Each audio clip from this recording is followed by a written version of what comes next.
ये वो वाकया है जब कुछ सहाबाए किराम रदी अल्लाह की दज्जाल से मुलाकात हुई, जो हदीस से साबित है और सही मुस्लिम में मौजूद है।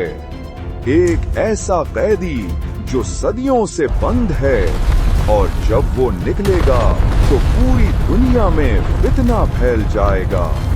क्या आप जानते हैं वो कौन है?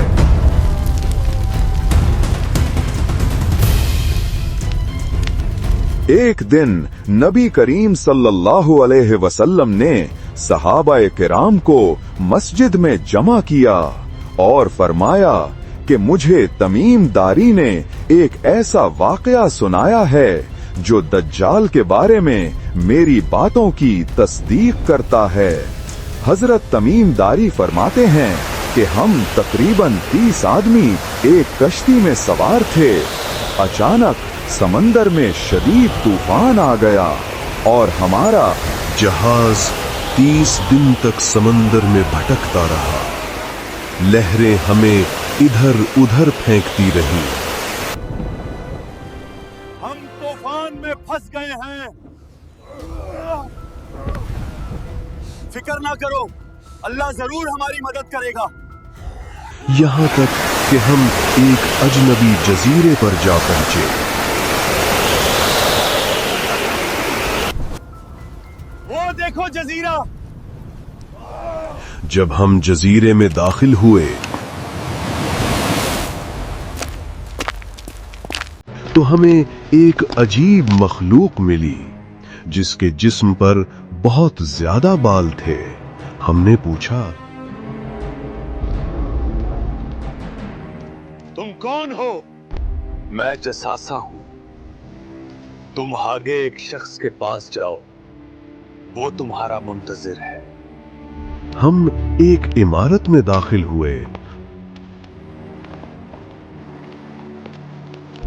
तो वहां एक बहुत बड़ा आदमी देखा जो जंजीरों में जकड़ा हुआ था।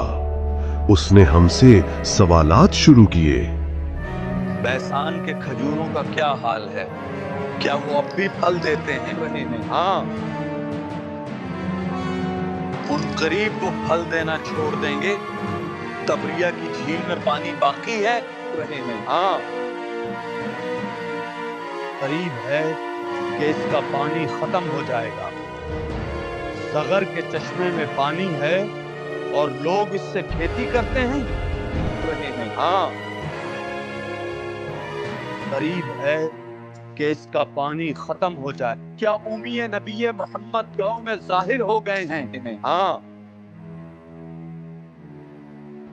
क्या लोग उनकी इताअत कर रहे हैं? रहे हैं। हाँ, क्या अरब वालों ने उनसे जंग की? नतीजा क्या निकला? नबी सल्लल्लाहु अलैहि वसल्लम गालिब आ गए और लोग उनकी इताअत कर रहे हैं। ये सुनकर उसने कहा, ये उनके लिए बेहतर है। मैं मसीह दज्जाल हूं और मुझे जल्द छोड़ दिया जाएगा। मैं पूरी दुनिया में जाऊंगा और कोई शहर नहीं छोड़ूंगा, लेकिन मक्का और मदीना में दाखिल नहीं हो सकूंगा। फिर उसने कहा, जब हजरत तमीम दारी ने ये वाकया सुनाया तो नबी करीम सल्लल्लाहु ने फरमाया कि ये वही दज्जाल है जिसके बारे में मैं तुम्हें पहले से बताता आया हूं। आज बैसान मौजूद है जिसे बैत शायान कहा जाता है। तबरिया की झील भी मौजूद है, लेकिन उसका पानी कम हो रहा है और जुगर का इलाका काफी हद तक खुश्क हो चुका है।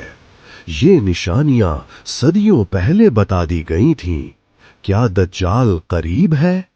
ये इल्म सिर्फ अल्लाह के पास है, लेकिन जो ईमान में मजबूत होगा वही इस फितने से बच सकेगा। अल्लाह हमें दज्जाल के फितने से महफूज रखे। आमीन। मजीद ईमान अफरोज और सच्चे वाकयात के लिए चैनल को सब्सक्राइब करें।